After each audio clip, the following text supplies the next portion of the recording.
The whispers followed Temperance Thorne like shadows in the dusty streets of Redemption Creek, Colorado, 1878. Wicked, they called her, those God-fearing townsfolk who crossed the street when they saw her coming, their eyes averted but their tongues never still. She kept her chin high despite it all, her copper hair pinned neatly beneath a modest bonnet that did little to disguise the fierce intelligence in her emerald eyes. The scandal had followed her west from Boston, a young woman traveling alone. No husband, no family, opening a small apothecary shop with knowledge that women weren't supposed to possess. To make matters worse, she'd purchased the old McDermott cabin on the edge of town, a place with its own dark history that only fueled the rumors about her supposed communion with spirits. Temperance had learned to live with the stares, the crossed fingers, the mothers who pulled their children away as she passed. After losing everything back east, her reputation, her family's support, her chance at a conventional life, the solitude of her cabin and the quiet satisfaction of her work had become a comfort. She healed those who dared come to her, mixed her tinctures, and told herself that the loneliness was a fair price for freedom. That morning, as summer heat rippled across the plains, she gathered her basket and headed to the creek beyond her property to collect the wild mint that grew there in abundance. The cool water soothed her bare feet as she waded carefully along the rocky bottom. "You're trespassing, madam." The deep voice startled her so badly she nearly lost her footing. Whirling around, Temperance found herself facing a man atop a chestnut mare. He sat easy in the saddle, broad-shouldered, and lean-hipped in a way that spoke of hard work rather than idle riding. His face was partially shadowed by a worn Stetson, but she could see the strong line of his jaw, dusted with several days' worth of stubble. "I believe you're mistaken," she replied, clutching her basket tighter. "This creek runs through my property." "That may be," he said, dismounting with fluid grace that belied his tall frame, "but you've wandered onto Abbott land. I'm Wade Abbott." The name meant little to her. She'd heard of the Abbott Ranch, of course one of the largest spreads in the territory, but had never had cause to meet any of the family. "Temperance Thorne," she replied, lifting her chin in the way she'd learned kept most men at a respectful distance. "I apologize for the trespass. I was simply gathering mint." Recognition flickered in his eyes, deep blue, she noticed, like the sky just before dusk, and she waited for the familiar reaction. Suspicion, judgment, fear. Instead, he smiled, revealing a slight dimple in his right cheek. "The healer woman heard about you." "No doubt nothing flattering," she said, unable to keep the bitterness from her voice as she moved to leave. "Actually," he called after her, "my foreman swears you saved his boy's life when the doctor in town refused to treat him. Said you knew exactly what to do for the fever." Temperance paused, turning back slowly. "Mr. Rodriguez's son. Yes, I remember. He had scarlet fever. You charged him next to nothing." She shrugged. "I charge what people can afford. The boy needed help." Wade Abbott studied her for a long moment, his gaze direct but not unkind. "The town calls you wicked Miss Thorne, but Rodriguez says you're the purest soul he knows." Something fluttered in her chest, not quite hope, but perhaps its distant cousin. "Mr. Rodriguez is kind, but misguided. I'm simply a woman who knows about plants and their properties. And you just happen to gather them barefoot in creeks at sunrise." There was a teasing quality to his voice that caught her off guard. "The dew makes a difference," she replied seriously, "and I prefer to feel the earth beneath my feet when I work." He nodded as if this made perfect sense. "Well, you're welcome to gather on Abbott land anytime. In fact," he gestured upstream, "there's a bend about a quarter-mile that way where wild blackberries grow thick. Might be useful for your concoctions." "Tinctures and remedies," she corrected automatically. Tinctures and remedies, he repeated with another smile. Good day, Miss Thorne. She watched him mount his horse with the same easy grace with which he'd dismounted. There was something about Wade Abbott that unsettled her, not in the way that made her reach for the small knife she kept in her pocket, but in a way that made her aware of her bare feet, her flushed cheeks, the loose strand of copper hair that had escaped her bonnet. Good day, Mr. Abbott, she called after him, and then added impulsively, the blackberries are best after the first autumn frost. He touched the brim of his hat in acknowledgement, and then he was gone, leaving only hoofprints in the soft earth beside the creek. Temperance told herself the encounter meant nothing as she continued gathering mint. Wade Abbott was simply being polite, perhaps out of gratitude for her treatment of his employee's child. It would be foolish to read anything more into it. Yet as she worked, she found herself glancing occasionally in the direction he had gone, wondering if he might return. For 3 days, Temperance thought little of her creek encounter, busy with a sudden influx of patients. A mining accident in the hills had brought several injured men to town, and when the town doctor became overwhelmed, some desperate wives and friends had sought her help instead. She worked tirelessly, cleaning wounds, setting bones, mixing poultices for pain. By the 3rd evening, exhaustion had settled into her bones, and she sat on her porch steps watching the sunset paint the sky in streaks of orange and purple. The sound of hoofbeats drew her attention. A rider approached, silhouetted against the dying light. Even before he came into clear view, she recognized the easy posture, the broad shoulders. Wade Abbott dismounted at her gate, leading his horse rather than riding it up to her cabin. A gentleman's courtesy, she noted with surprise. Mr. Abbott, she called, remaining seated. What brings you to my door? Heard about the mining accident, he said, removing his hat as he approached. Thought you might be running low on supplies. Only then did she notice the saddlebags he carried. He set them on the step beside her and opened one side, revealing jars of honey, bundles of clean linen, and a bottle of good whiskey. For medicinal purposes, he explained with that dimpled smile, though I wouldn't blame you if you needed a drink after the last few days. Temperance stared at the offerings, momentarily speechless. This is very thoughtful, she managed finally, but unnecessary. I'm quite capable of being completely self-sufficient, I have no doubt, he finished for her, but even the most capable people sometimes appreciate a helping hand. She looked up at him, trying to discern his motive. Men didn't bring gifts without expecting something in return. That was a lesson she'd learned painfully and well. What do you want, Mr. Abbott?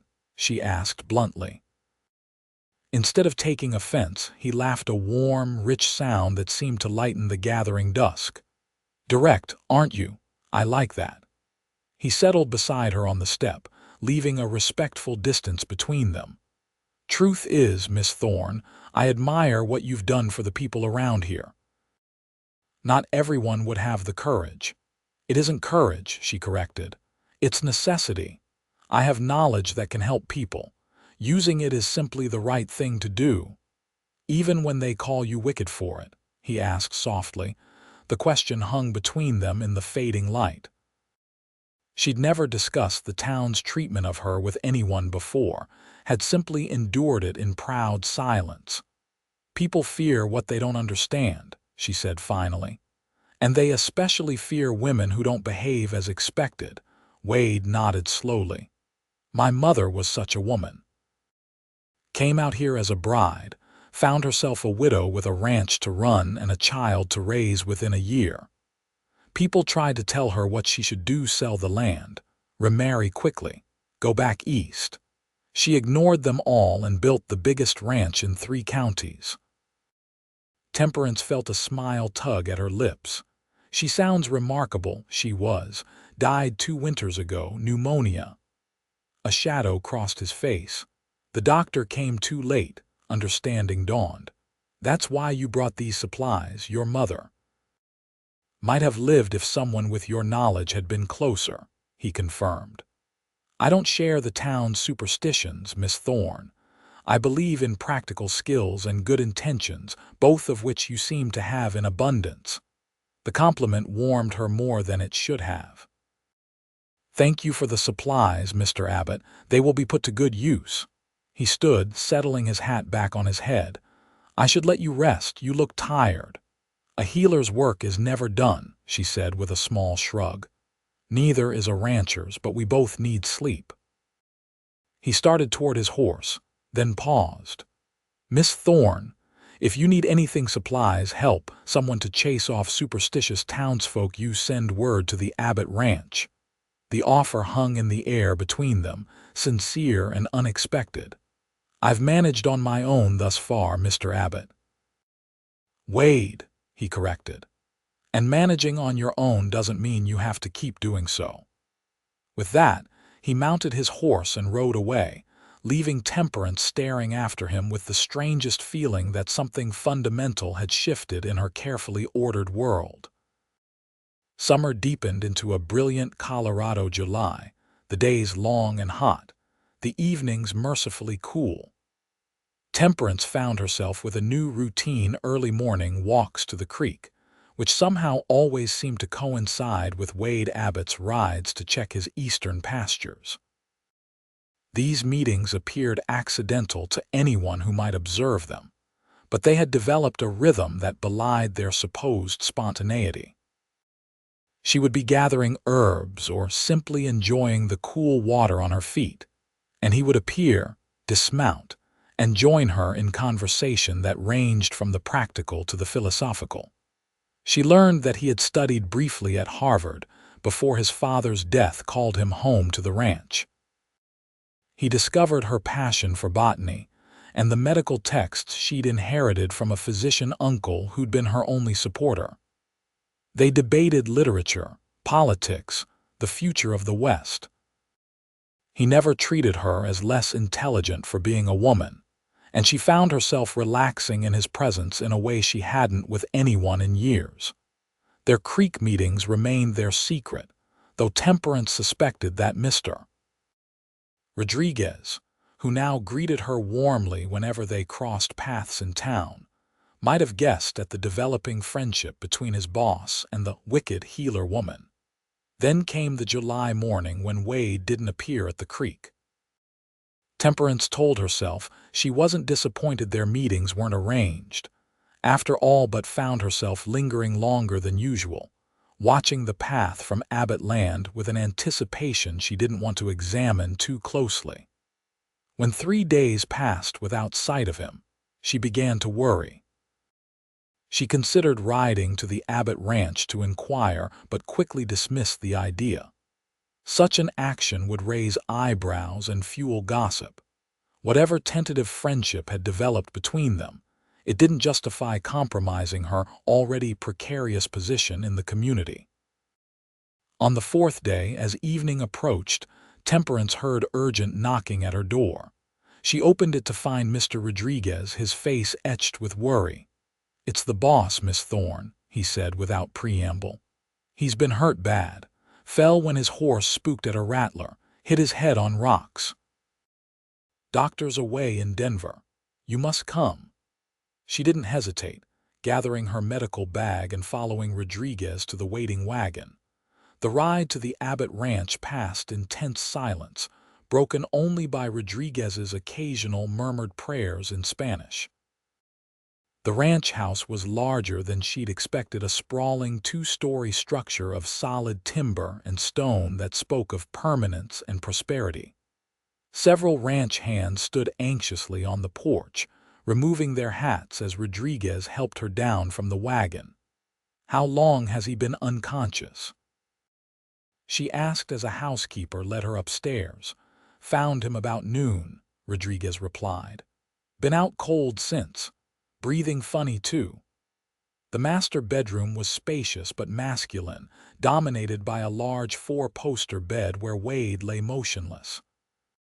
His face was pale beneath his tan, a nasty gash visible at his temple. Temperance set her bag down and immediately checked his pulse, then his pupils. "I need clean water, plenty of towels and whiskey," she instructed, not caring how authoritative she sounded. "And lamps, I need to see clearly." The housekeeper hurried to comply while Temperance examined Wade more thoroughly. The head wound was concerning but not her primary worry. His breathing was labored, and when she carefully felt his ribs, she detected the telltale give of fractures. "He has broken ribs," she told Rodriguez. "One may have punctured his lung. That's why his breathing is troubled." For the next hour, she worked methodically, cleaning and stitching the head wound, binding his ribs tightly, and preparing a poultice to reduce swelling. Throughout it all, Wade remained unconscious, though he occasionally moaned or shifted restlessly. "Will he live, Miss Thorne?" Rodriguez asked as she finally straightened, her back aching from bending over the patient. "If infection doesn't set in and if the lung heals without complications." "Yes, but he needs constant care for at least several days." The housekeeper, Mrs. Perkins, spoke up. "I can watch him during the day, but my eyes aren't what they used to be for night nursing." Temperance looked down at Wade's pale face, remembering his kindness, his respect, the way he'd defended her to others according to town gossip she pretended not to hear. "I'll stay tonight," she heard herself say. "And tomorrow we can arrange a proper nursing schedule." Rodriguez nodded, relief evident in his tired face. "I'll have a room prepared for you, Miss Thorne." "No need. I'll stay right here." She gestured to a comfortable chair near the bed. "I need to monitor him closely." If her decision raised eyebrows, no one dared question it. Within the hour, she was alone with Wade, the room lit by a single lamp turned low. She changed the cool cloth on his forehead regularly, checked his pulse, and listened to his breathing, which seemed slightly less labored after her ministrations. "You're quite troublesome, Mr. Abbott," she murmured as she adjusted his covers. "Interrupting my sleep, damaging yourself on rocks, making me ride out here in full view of your entire staff." To her shock, his eyelids fluttered. "Temperance," he whispered, his voice barely audible. She leaned closer. "I'm here. Don't try to move. You've been injured." His eyes opened briefly, unfocused but seeking her face. "The creek missed you." Her heart clenched at the simple admission. "I missed you too," she replied softly, but he had already slipped back into unconsciousness. She remained vigilant through the night, dozing only in brief snatches. By morning, his fever had broken and his breathing had improved noticeably. When Mrs. Perkins arrived with breakfast for Temperance, she found the healer changing Wade's bandages with gentle efficiency. "He's doing better," Temperance reported. "The worst danger has passed, I believe." "Thanks to you," Mrs. Perkins said with unexpected warmth. "Mr. Abbott always spoke highly of you, miss, said the town was blind not to see your value." Temperance felt color rise in her cheeks. "He's been kind." "He's been smitten," the older woman corrected with a knowing smile. "Never seen him ride out so regular in one direction before you came along."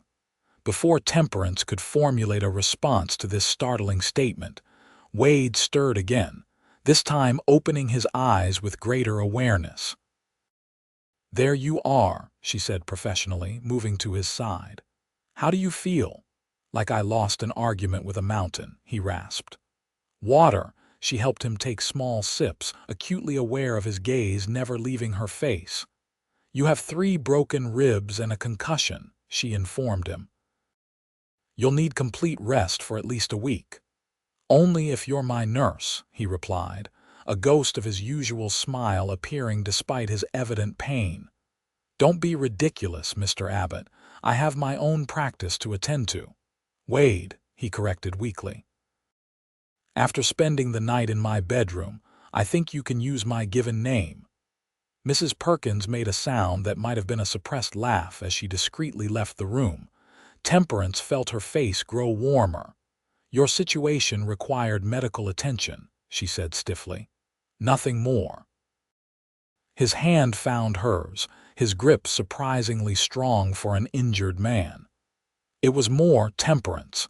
It's been more since the first day at the creek." She looked down at their joined hands, unable to meet his intense gaze. "You're not thinking clearly." "The head injury has nothing to do with how I feel about you," he interrupted. "I've been trying to find the courage to tell you for weeks." Temperance gently extracted her hand. "You need rest, not romantic declarations you'll regret when you're thinking clearly." He sighed, wincing at the pain the action caused. "You're the most stubborn woman I've ever met." "A quality that served me well," she replied, returning to her professional demeanor. "Now rest. I'll check on you this evening." She gathered her things, ignoring the disappointment in his eyes. At the door, she paused. "I'm glad you're going to recover, Wade." It was the first time she'd used his given name, and she saw its effect in the way his expression brightened. "I'll hold you to that evening visit, Temperance." She fled the room before he could see how his words affected her. For the next week, Temperance divided her time between her own practice and the Abbott ranch. She told herself it was professional responsibility. Head injuries could take unexpected turns, and the broken ribs needed careful monitoring, but she couldn't deny that each visit brought a lightness to her spirit that had nothing to do with medical satisfaction. Wade proved to be a terrible patient, constantly attempting to get out of bed before she deemed it safe, arguing that the ranch needed him, that he couldn't lie around while work waited. Their battles of will became something of a legend among the ranch hands, who took to placing bets on whether the boss or the healer would prevail in each encounter. Temperance usually won, wielding her medical authority like a weapon. But Wade scored victories too, convincing her to read to him in the evenings, to take meals with him once he could sit up, to tell him stories of her life before Redemption Creek. Somehow, before she realized what was happening, he had become the first person in years to know the real Temperance Thorne, not the wicked woman of town gossip, not the efficient healer, but the woman beneath those layers of protective armor. As July melted into August, Wade recovered enough to move around the house and even venture onto the porch for short periods. On a particularly pleasant evening, Temperance found him sitting there watching the sunset, a light blanket across his lap despite the warm air. "You should have waited for assistance," she scolded, joining him. "Those stairs are still dangerous for you." "I had help," he assured her. "Rodriguez hovered like a mother hen, but I needed to see the sky, feel like I've been caged for months." "It's been barely 3 weeks," she corrected, but softened the words with a smile. "Your recovery has been remarkable. I had an excellent healer." He reached for her hand, and this time she didn't pull away. "Temperance, there's something I need to say." She tensed, anticipating what was coming. "Wade, you don't need to. I love you," he said simply. "I think I've loved you since that first morning at the creek when you stood there barefoot and defiant, telling me I was on your land." Her heart hammered in her chest. "You barely know me." "I know enough," he insisted. "I know you're brilliant and brave. I know you heal people who despise you to your face. I know you prefer mint tea to coffee and Dickens to Twain, and that you talk to your plants when you think no one is listening." She stared at him, stunned by the detailed catalog of observations. "How did you—" "I pay attention," he said. "To what matters."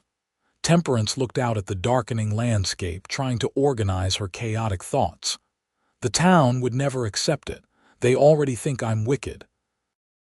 If I became involved with you, they'd say I bewitched you, or that I'm after your money, or—" "Let them talk," Wade interrupted.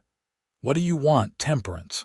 Not what you think is practical or safe or expected. What do you want?" The question struck her with physical force.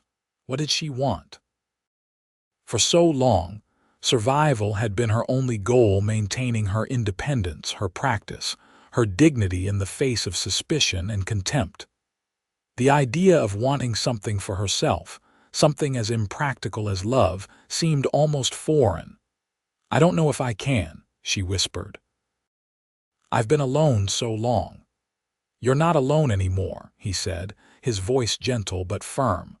"Not unless you choose to be." She looked at him, then really looked at the man who had somehow breached her carefully constructed defenses.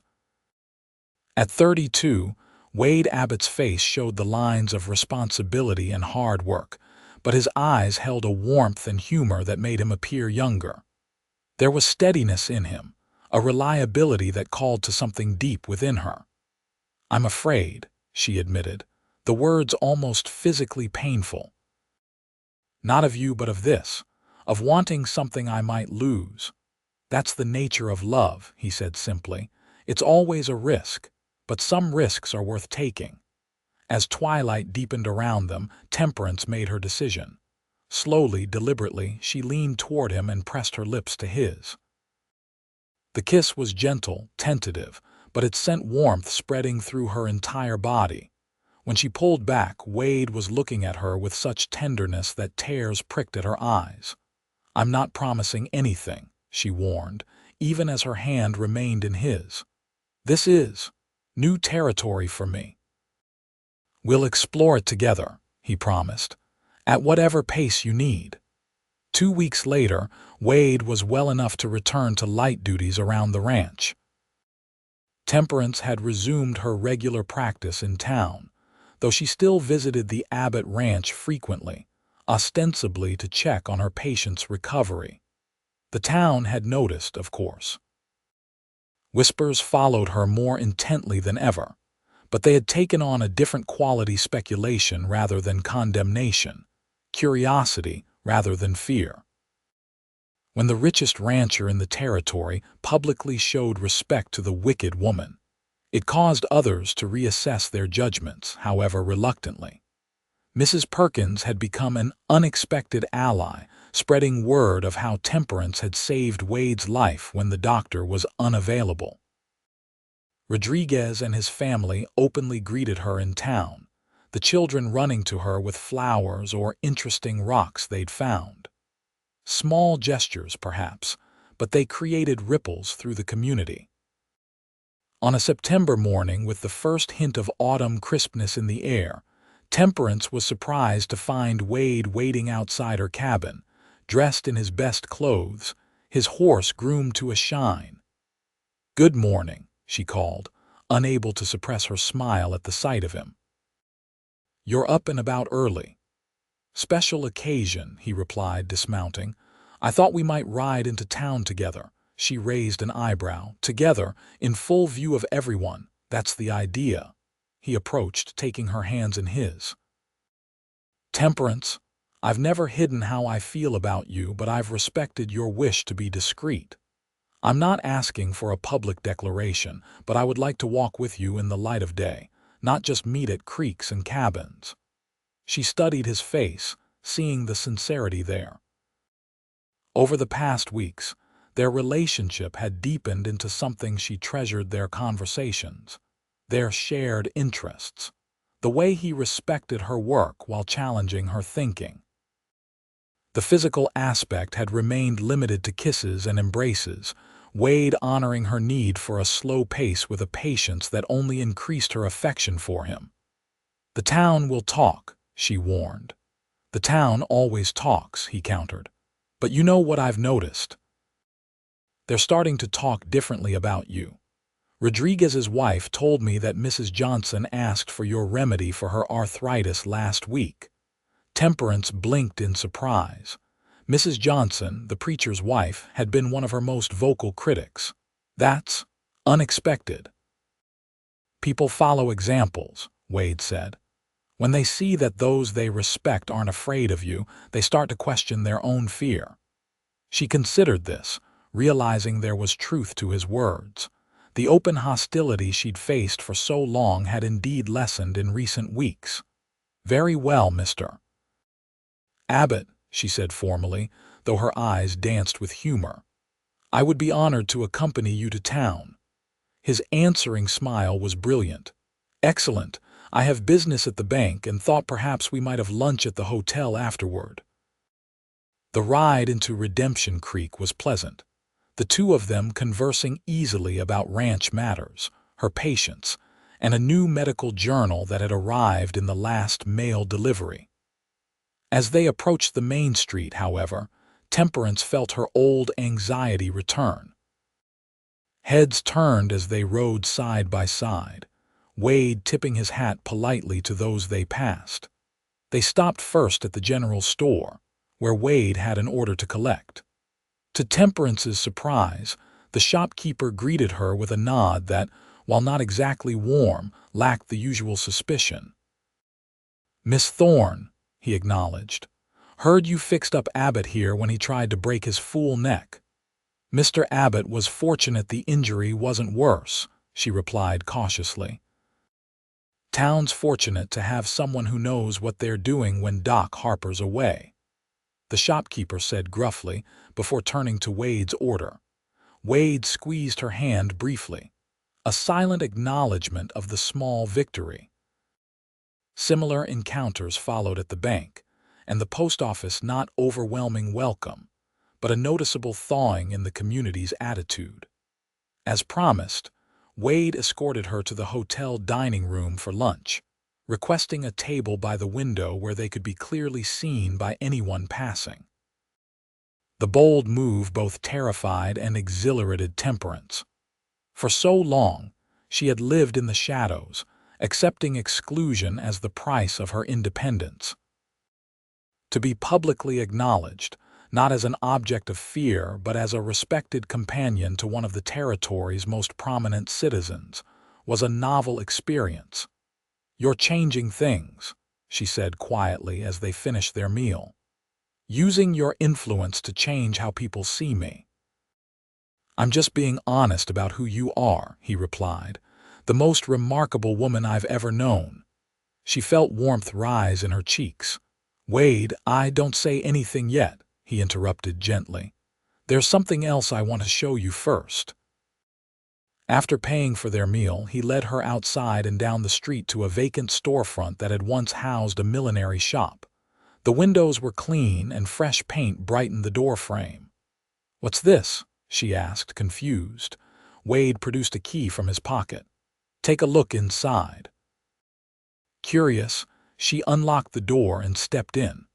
The space was large and airy, with shelves lining the walls and a sturdy counter running along one side. A second room was visible through a doorway at the back. "I don't understand," she said, turning to him. "It's yours if you want it," he said simply. "A proper apothecary in town. You could see patients here, sell your remedies. The back room could be a treatment area." Temperance stared at him, speechless. "You bought this?" "For me, I leased it for a year," he clarified. "With an option to purchase if it works out. Your name would be on all the paperwork. It would be your business entirely." She walked slowly around the space, trying to absorb the magnitude of the gesture. "Why would you do this?" "Because you deserve to practice your healing in the light, not hidden away at the edge of town where people only come in desperation." He approached her, taking her hands. "And selfishly, because I want you closer to town, where I can see you more easily." Temperance felt tears threatening. "I don't know what to say." "Say you'll consider it," he urged. "That's all I ask." She nodded, still overwhelmed. "I'll consider it." They left the shop and continued down the street, Temperance lost in thought about the possibilities the space represented. She was so distracted that she didn't notice the group of children until one collided with her, sending both of them tumbling to the boardwalk. "Jimmy!" A woman's voice called sharply. "Watch where you're going." Temperance found herself looking up at Mrs. Johnson, the preacher's wife, who was hurrying toward them with a mortified expression. Wade helped Temperance to her feet while the boy scrambled up, looking terrified. "I'm sorry, madam," he mumbled, eyes downcast. "No harm done," Temperance assured him with a smile. though you might want to save your running for open spaces." Mrs. Johnson reached them, her face pinched with what Temperance assumed was displeasure at her son's interaction with the wicked woman. But to her surprise, the preacher's wife addressed her directly. "Miss Thorne, I must apologize for my son's carelessness." Her voice was stiff but not hostile. "Really, it's fine," Temperance replied. "Children run, it's what they do best." Mrs. Johnson hesitated, then spoke again. I wanted to thank you for the arthritis remedy. It's helped considerably." Temperance blinked in surprise. "I'm glad to hear that. If you need more, you know where to find me." "Actually," Mrs. Johnson said, glancing briefly at Wade, "I heard you might be opening a shop in town. That would be convenient. It's being considered," Wade replied smoothly. "Well, Mrs. Johnson adjusted her shawl. "Good day to you both." As she ushered her son away, Temperance turned to Wade with wide eyes. "Did that just happen?" he grinned. "Told you things were changing." By the time they returned to Temperance's cabin late that afternoon, she had made her decision about the shop. The potential to expand her practice, to help more people, to gain legitimate acceptance in the community, it was too compelling to refuse. "I'll take it," she told Wade as they sat on her porch steps, watching the sunset as they had so many evenings before. "The shop. But I want to pay rent, not accept it as a gift." He nodded, understanding her need for independence. "Fair enough. Though I hope you'll let me help with the initial setup." "A loan," she countered. "Which I will repay." Wade smiled at her stubborn pride. "You drive a hard bargain, Miss Thorne." "You knew that when you fell in love with me," she replied, the words slipping out before she could stop them. His expression softened. "I did, and I fall a little deeper every day." Temperance took a deep breath. Throughout their courtship, Wade had been openly affectionate, freely expressing his feelings. She had been more reserved, still cautious about giving voice to emotions that made her vulnerable. "I love you too," she said quietly. "I think I have for some time, but I was afraid to admit it, even to myself." The joy that spread across his face was like sunrise breaking over the mountains. He pulled her close, his kiss tender but filled with promise.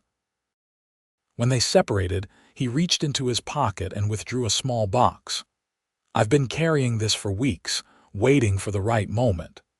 Temperance's heart skipped as he opened it, revealing a ring with a single perfect emerald surrounded by tiny diamonds.